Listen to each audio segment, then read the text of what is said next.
நிறைய பேர் பார்த்திங்கன்னா பிரம்மமுகூர்த்த நேரத்தில் எந்திரிச்சு வழிபாடு செஞ்சோம்னா வாழ்க்கையில் சுபிட்சம் கிடைக்கும் அப்படின்னு சொல்லி நம்ம கேள்விப்பட்டிருப்போங்க. இன்னும் சில பேர் பார்த்திங்கன்னா பிரம்மமுகூர்த்த நேரத்தில் எந்திரிச்சு தீபம் ஏற்றி வழிபாடு செய்வதை வழக்கமாகவே வச்சுருப்பாங்க. இப்படி தீபம் ஏற்றி வழிபாடு செய்வதனால நம்ம நினைத்த காரியம் நினைத்தபடி நிறைவேறும் அப்படின்னு சொல்லப்படுது. ஆனால் ஒரு சிலருக்கோ இப்படி தீபம் ஏற்றியும் அவர்கள் நினைத்த காரியம் நடப்பதே இல்லை அப்படிங்கிற வருத்தம் இருக்குதுங்க. அப்படிப்பட்டவங்க எந்த முறையில் தீபம் ஏற்ற வேணும் என்பதை பற்றி தாங்க இந்த பதிவில் நம்ம விரிவாக சொல்ல போகிறோம். வீடியோவை ஸ்கிப் பண்ணாமல் முழுசாக பாருங்கள். நம்ம சேனலை சப்ஸ்கிரைப் பண்ணலன்னா சப்ஸ்கிரைப் பண்ணிக்கோங்க. கூடவே இருக்கிற பெல் ஐக்கானையும் ப்ரெஸ் பண்ணிக்கோங்க.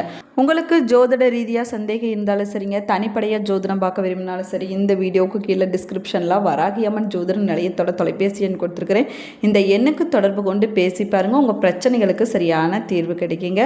வாங்க வீடியோக்குள்ளே போகலாம். உங்களுடைய குல தெய்வத்துடைய பெயரையும் இஷ்ட தெய்வத்துடைய பெயரையும் மறக்காமல் கமெண்ட் பாக்ஸில் கமெண்ட் பண்ணுங்கள்.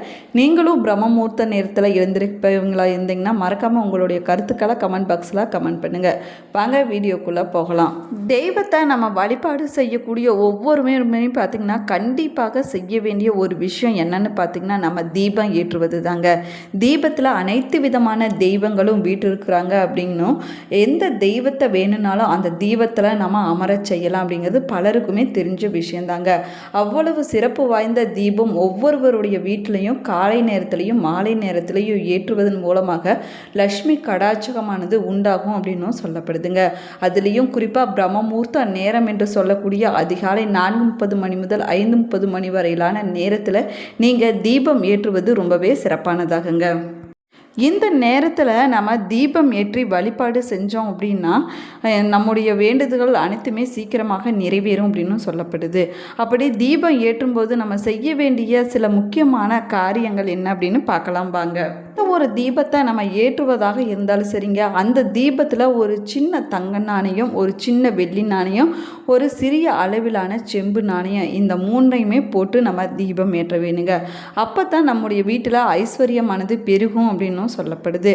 வாரத்திற்கு ஒரு முறை விளக்க நம்ம சுத்தம் செய்யும் போது இந்த 3 நாணயங்களையுமே சுத்தம் செய்து மறுபடியுமே விளக்கில் போட்டு மீண்டும் நம்ம தீபம் ஏற்ற வேணுங்க. நாணயத்திற்கு பதிலாக நகைகளாக இருந்தாலும் சரிங்க, அதை போட்டு நம்ம தீபம் ஏற்றலாம். இந்த பிரம்மமுகூர்த்த நேரத்தில் வெள்ளி விளக்கில் தீபம் ஏற்றினா இந்த பொருட்களை போட்டு தீபம் ஏற்ற வேண்டிய அவசியமெல்லாம் கிடையாதுங்க. அடுத்ததாக பார்த்தோம்னா நம்ம தீபம் ஏற்றும் பொழுது இந்த ஸ்லோகத்தை முழு மனதோடு ஆத்மார்த்தமாக சொல்லி தீபம் ஏற்றி வழிபட்டோம் அப்படின்னா அந்த தீபத்திற்குரிய பலனானது நிச்சயமாக நமக்கு கிடைக்குங்க. மேலுமே நம்ம எதை நினைத்து இந்த தீபத்தை ஏற்றி வழிபாடு செய்கிறோமோ அந்த விஷயமானது நிச்சயமாக நடக்கும் அப்படின்னு சொல்லப்படுதுங்க. எதையுமே நினைக்காமல் கூட இந்த ஒரு ஸ்லோகத்தை சொல்லி நம்ம தீபம் ஏற்றணும் அப்படின்னா நம்முடைய வாழ்க்கையில் அனைத்து விதமான நன்மைகளும் உண்டாகும் அப்படின்னு சொல்லப்படுது. தீபம் ஏற்றும்போது சொல்ல வேண்டிய மந்திரம் பார்த்திங்கன்னா சுபம் பவது கல்யாணம் ஆரோக்கியம் தன சம்பதாம் சத்ரு புத்தி விநாசாய தீப ஜோதி நமஸ்துது. இந்த எளிமையான ஸ்லோகத்தை முழு மனதோடு ஒரு முறை சொல்லிவிட்ட பிறகு நம்ம தீபம் ஏற்றுவதன் மூலமாக அந்த தீபத்தில் இருக்கக்கூடிய தீபலட்சுமி நமக்கு அனைத்து விதமான நன்மைகளையும் கொடுப்பாங்க அப்படின்னும் சொல்லப்படுதுங்க. அதன் மூலமாக நம்ம வேண்டியது அனைத்துமே கிடைக்கும் அப்படின்னும் சொல்லப்படுது. நம்ம தினமும் பிரம்மமுகூர்த்த நேரத்தில் எந்திரிச்சு குளித்து விட்டு திருநீர் அணிந்து கொண்டு இறைவனை வேண்டி வணங்கணும்னா மகாலட்சுமியுடைய அருட்கடாட்சகமானது நமக்கு கிடைக்கும் அப்படின்னு சொல்லப்படுதுங்க. அதற்கு பிறகு வாசலில் அரிசி மாவால் கோலம் போட வேணுங்க.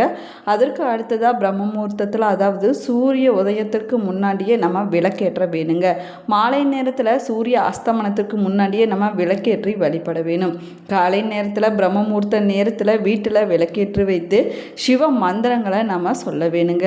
அப்படி சொல்ல சொல்ல நமக்குள்ளேயும் வீட்டுக்குள்ளேயும் நல்ல ஒரு அதிர்வலைகளானது ஏற்படுவதை நம்மளால் உணர முடியும். அதனால நேர்மறையான சிந்தனைகளானது நமக்கு அதிகரிக்குங்க. போல் பிரம்மமுகூர்த்தத்தில் நம்ம செய்யக்கூடிய பூஜைகள் ஹோமங்களுக்கு நல்ல நேரம் பார்க்க வேண்டியதெல்லாம் தேவையில்லைங்க. ஏன்னா அது இறைவனுக்கான நேரம் அப்படிங்கிறதுனால அந்த நேரத்துக்கு தீட்டு எதுவுமே கிடையாதுங்க. பிரம்ம முகூர்த்த நேரத்தில் வீட்டில் தீபம் ஏற்றி தெய்வங்களை வழிபாடு செய்வதனால வீட்டில் சர்வ மங்களமும் உண்டாகும் அப்படின்னு சொல்லப்படுது. இந்த பிரம்ம முகூர்த்த நேரம் அப்படிங்கிறது அனைத்து விதமான சுப காரியங்கள் செய்வதற்கு ஏற்ற நேரமாக்குங்க. பிரம்ம முகூர்த்த காலத்தில் வழிபாடு, படிப்பு, தியானம்னு நம்ம எதை செஞ்சாலும் சரி அதற்கான முழு பலனும் நமக்கு அப்படியே கிடைக்குங்க. மேலுமே சூரியனுடைய வெப்பமோ சந்திரனுடைய குளுமையோ முழுமையாக காணப்படாதுங்க. மத்தியமான காலநிலையை நிலவுங்க. இந்த நேரத்தில் நம்முடைய உடல் இயக்கங்கள் சீராக இருக்கும் அப்படின்னு சொல்லப்படுது. அது மட்டும் இல்லாமல் பதட்டம் இல்லாத அமைதி நிலவுவதால் மனதில் அமைதியானது உண்டாகுங்க. இது நம்முடைய மனம் மற்றும் உடலின் இயக்கத்தை சீராக்கி நம்மை ஆரோக்கியமாகவும் சுறுசுறுப்பாகவும் வைக்க உதவுங்க. படைத்தல், காத்தல், அழித்தல் என 3 தொழில்களையும் செய்யக்கூடிய பிரம்மா, விஷ்ணு, சிவனை குறிப்பிடும்போது மும்மூர்த்திகள் அப்படின்னு தாங்க அழைக்கிறோம். இவர்களில் விஷ்ணு வழிபாடும் சிவ வழிபாடும் உலகம் முழுவதும் ஓங்கி இருந்தாலும் கூட முகூர்த்தம் என சுப காரியங்கள் செய்ய உகந்த நேரத்தை மட்டும் பிரம்ம முகூர்த்தம் அப்படின்னு தான் சொல்கிறோம். பிரம்மாவுக்கு என்று தனியாக வழிபாடு எதுவுமே கிடையாது அப்படின்னாலும் கூட நல்ல காரியங்கள் செய்ய மிக உன்னதமான நேரத்தை பிரம்ம முகூர்த்த நேரம் அப்படின்னு தாங்க அழைக்கிறோம். அதே நேரத்தில் விஷ்ணு முகூர்த்தமோ சிவன் முகூர்த்தமோ அப்படின்னு அழைப்பதே இல்லைங்க. அதிகாலை 4:30 மணி முதல் 5:30 மணி வரையிலான காலத்தை பிரம்ம முகூர்த்த நேரம் அப்படின்னு அழைக்கிறோம். இந்த நேரத்தில் அனைத்து விதமான சுப காரியங்கள் செய்வதற்கு ஏற்ற நேரமாக சொல்லப்பட்டிருக்குதுங்க. பிரம்ம முகூர்த்த காலத்தில் வழிபாடு, படிப்பு, தியானம்னு நம்ம எதை செஞ்சாலும் சரி அதற்கான முழு பலனும் நமக்கு அப்படியே கிடைக்கும் அப்படின்னும் சொல்லப்படுது. இந்த பிரம்ம முகூர்த்த நேரத்தில் ஒவ்வொரு கிழமையில ஒவ்வொரு தெய்வத்தை நினைத்து வழிபட்டோம்னா பலவிதமான பலன்கள் நமக்கு கிடைக்கும் அப்படின்னும் சாஸ்திரத்தில் சொல்லப்பட்டிருக்குதுங்க. அந்த வகையில் ஞாயிற்றுக்கிழமை நாளில் அகல் விளக்கு ஏற்றி சத்யநாராயணா பூஜை செய்து பெருமாளை வழிபட்டோம்னா பித்ரு தோஷம், முப்பிறவி கர்ம வினைகள், பாவங்கள், கிரக தோஷங்கள் அனைத்துமே விலகிவிடும் அப்படின்னும் சொல்லப்படுது. மேலுமே பார்த்தீங்கன்னா திங்கட்கிழமை நாளில் நம்ம அகல் விளக்கு ஏற்றி அம்பிகையை வழிபட்டுட்டு வந்தோம்னா பயம் அனைத்துமே நீங்கி விடுங்க, ஞானமானது அதிகரிக்கும் அப்படின்னு சொல்லப்படுது. செவ்வாய்க்கிழமை நாளில் பஞ்சலோக விளக்கேற்றி கந்த சஷ்டி கவசத்தை பாராயணம் செய்வதும் முருகப்பெருமானை வழிபட்டுட்டு வந்தோம்னா தீராத நோய் பிரச்சனைகள் அனைத்துமே தீர்ந்து விடுங்க. அது மட்டும் இல்லாமல் கண் திருஷ்டி, பீடை, செய்வினை கோளாறுகள் அனைத்துமே விலகிவிடும்.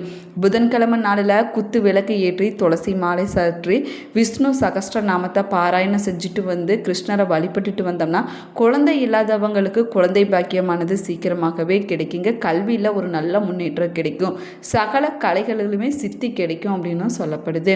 வியாழக்கிழமை நாளில் அகலில் நெய் விளக்கு ஏற்றி சித்தர்கள், மகான்கள், குல தெய்வத்தை நம்ம வழிபட்டோம்னா நம்முடைய வாழ்க்கையில் சகல சௌபாகியங்களும் கிடைக்கும் அப்படின்னு சொல்லப்படுதுங்க. வெள்ளிக்கிழமை நாளில் கனகதாரா ஸ்தோத்திரத்தை சொல்லி மகாலட்சுமி தாயாரை வழிபட்டோம்னா செல்வமானது பெருகுமாங்க, தீராத கடன் பிரச்சனைகளும் தீர்ந்துவிடும். அஷ்டலட்சுமிகள் நம்முடைய வீட்டில் நிரந்தரமாக வாசம் செய்வாங்க அப்படின்னும் சொல்லப்படுது. சனிக்கிழமை நாளில் எண்ணெய் விட்டு அகல் விளக்கு ஏற்றி ஸ்ரீ ருத்ர மந்திரத்தை நம்ம பாராயணம் செஞ்சு சிவபெருமானை வழிபட்டோம்னா சனி தோஷமானது விலகிவிடுங்க. பார்த்தீங்கன்னா முகூர்த்த வேலை, நல்ல நேரம் என ஒவ்வொரு நாளும் ஒவ்வொரு நேரத்தை குறிப்பிட்டாலும் அதிகாலை பொழுது மட்டும் நம்ம பிரம்ம முகூர்த்தம் அப்படின்னாங்க சிறப்பித்து சொல்கிறோம். இதற்கு அறிவியல் ரீதியாகவும் சொல்லக்கூடிய காரணங்கள் அதிகாலை 4:30 மணி முதல் 5:30 மணி வரையிலான காலத்தில் சூரியனுடைய வெப்பமோ சந்திரனோட குளுமையோ முழுமையாக இருக்காதாமாங்க. மத்தியமான சூழ்நிலை தான் இருக்கும் அப்படின்னும் சொல்லப்படுது. அவன் நம்ம படைப்பின் கடவுளாக சொல்கிறங்க. தினமும் இரவு தூங்கும்போது நம்ம வேறு உலகத்துக்கு சென்று விடுவோம். இதனால் தினமும் காலை கண் விழிப்பதை புதிதாக பிறப்பதற்கு சமமாகவும் சொல்லப்படுது. தினமும் பிரம்மாவால் உலக உயிர்களுடைய சிருஷ்டி தொடங்கக்கூடிய நேரம் என்பதனால இதை பிரம்மமூர்த்த நேரம் அப்படின்னு அழைக்கிறேங்க. ஒவ்வொரு நாள் இரவும் தூங்கி மறுநாள் காலை கண் விழிப்பதை இறைவன் கொடுத்த வரோம் அப்படின்னு நம்ம நன்றியோடு நினைத்து பார்ப்பதற்கு அதிகாலை வேளையை பிரம்மமூர்த்தத்துக்கு உரிய முகூர்த்தம் என்றும் இந்த வழிபாட்டிற்கான நேரம் என்றும் முன்னோர்கள் வகுத்திருக்கிறாங்க. பிரம்மமுகூர்த்த நேரத்தில் நம்ம எந்திரிச்சு குளிப்பதனால எதிர்மறையான ஆற்றல்களானது வெளியேறி நேர்மறையான ஆற்றல்களானது பெருகும் அப்படின்னு சொல்லப்படுது. பிரம்மமுகூர்த்த நேரத்தில் எந்திரிச்சு குளிப்பது பாலில் குளிப்பதற்கு சமமாகவும் சொல்லப்படுது.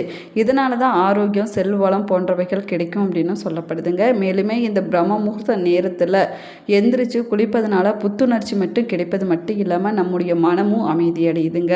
ஞானத்தையும் பலத்தையும் அளித்து ஒருவருடைய வாழ்க்கையை செழிப்படைய வைக்கும் அப்படின்னு சொல்ல சொல்லப்படுது. அதனால தான் பிரம்ம முகூர்த்த நேரத்தில் எந்திரிச்ச உடனேயே குளிக்க வேணும் அப்படின்னும் சொல்லப்பட்டிருக்குதுங்க. மேலுமே பிரம்ம முகூர்த்த நேரத்தில் நம்ம எந்திரிச்சு குளித்து விட்டு விளக்கேற்றி வழிபட்டோம்னா நம்முடைய வாழ்க்கையில் இருக்கக்கூடிய தொழில் தடைகள், வேலை, வியாபாரம் போன்றவற்றில் இருக்கக்கூடிய அனைத்து விதமான தடைகளும் விலகிவிடுங்க. இந்த விஷயத்தை நம்ம தொடர்ந்து செஞ்சுட்டு வந்தோம்னா நம்முடைய பொருளாதாரத்தில் நல்ல ஒரு முன்னேற்றமானது கிடைக்குங்க. வெற்றிக்கான பாதையானது திறக்கும் அப்படின்னும் சொல்லப்படுது. இந்த பதிவு உங்களுக்கு பயனுள்ள தகவல்களை கொடுத்துருக்குன்னு நினைக்கிறேன். இந்த பதிவு உங்களுக்கு பிடிச்சிருந்தா லைக் பண்ணுங்கள், ஷேர் பண்ணுங்கள், கமெண்ட் பண்ணுங்கள். இன்னும் நம்ம சேனலை சப்ஸ்கிரைப் பண்ணாமல் இருந்தீங்கன்னா சப்ஸ்கிரைப் பண்ணிக்கோங்க. கூடவே இருக்கிற பெல் ஐக்கானையும் ப்ரெஸ் பண்ணிக்கோங்க. Thank you friends.